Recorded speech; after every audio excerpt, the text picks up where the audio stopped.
Peter Batt. Yes. Clara Gibson. Yes. And today, hello.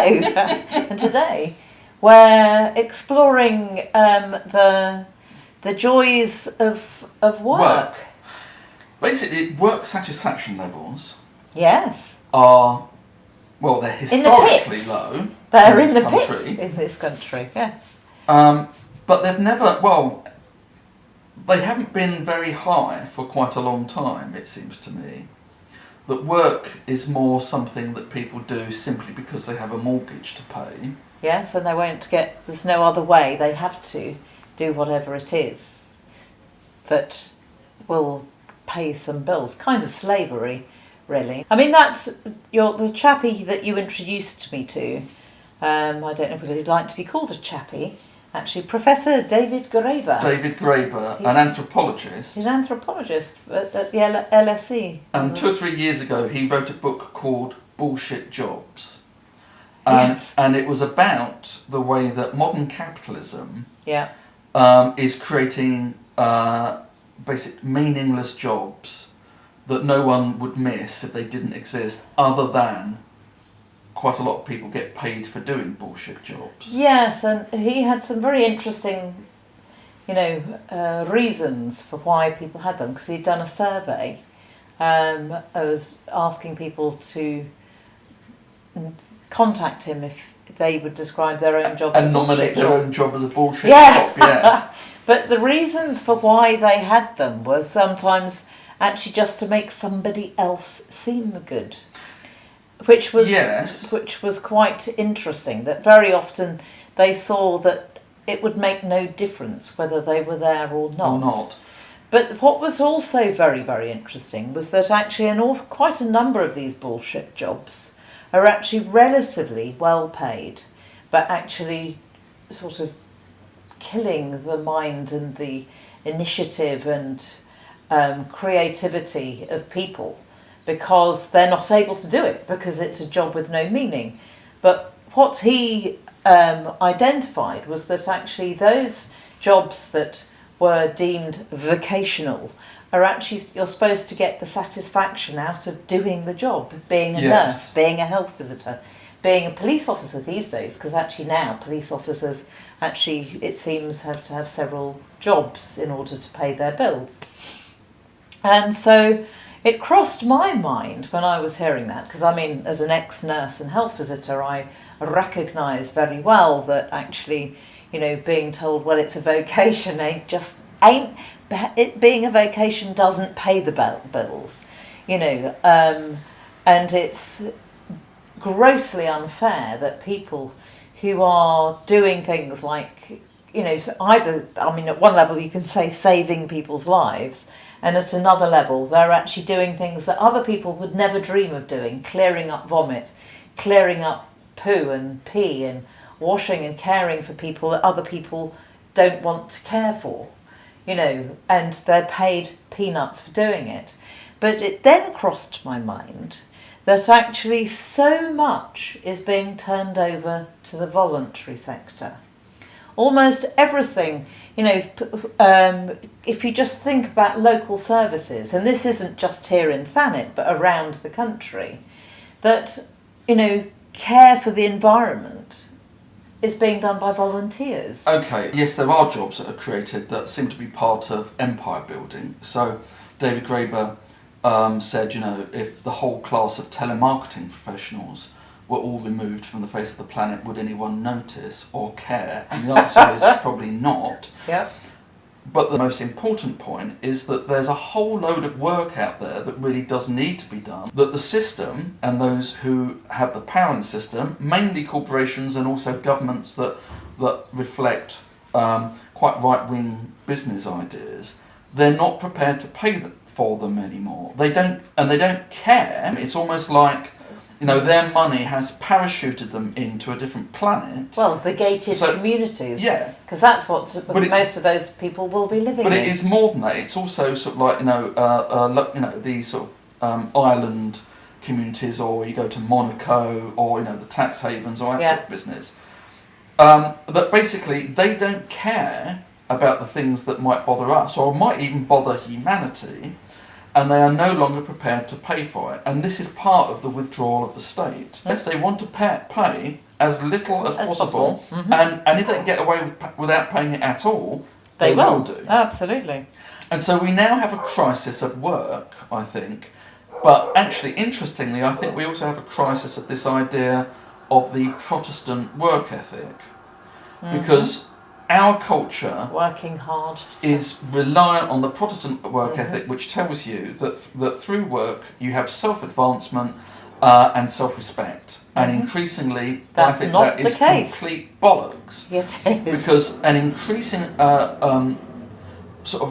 proportion of the work opportunities out there, they don't pay you psychologically, they don't pay you emotionally, and they certainly don't pay you, for a large number of people, financially. And this is the problem that we've got, and so we've got to start, reassessing the whole Protestant work ethic and how work is going to be distributed and how it's going to be paid for. Well, indeed, but it is interesting over the last sort of 10 years since I've been self-employed.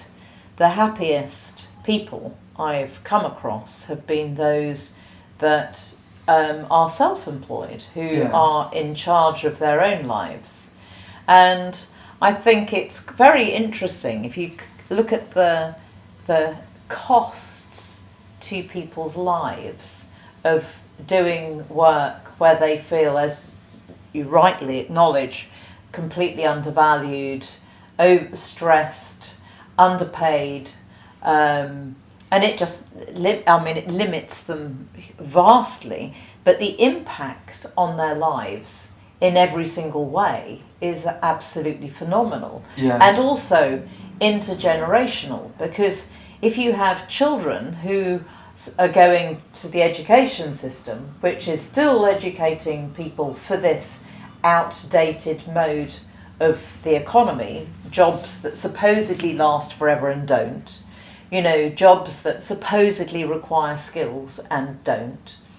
You've got children who are already seeing that their parents don't have a job that satisfies them or utilises any skill that they might have, and that their parents are being ground down, beyond sort of surviving almost. And so yet these children are being forced into an education system that actually is expecting them just to go the same path as their parents. And they're saying, hey, I don't want to do this. And actually those who comply because they still think, well, actually, if I get all of the qualifications and I go and go to university, and I might actually then maybe I'll become a doctor or a lawyer or a banker or whatever. But in my coaching business, I actually see all of those people who are burnt out, unsatisfied and highly stressed.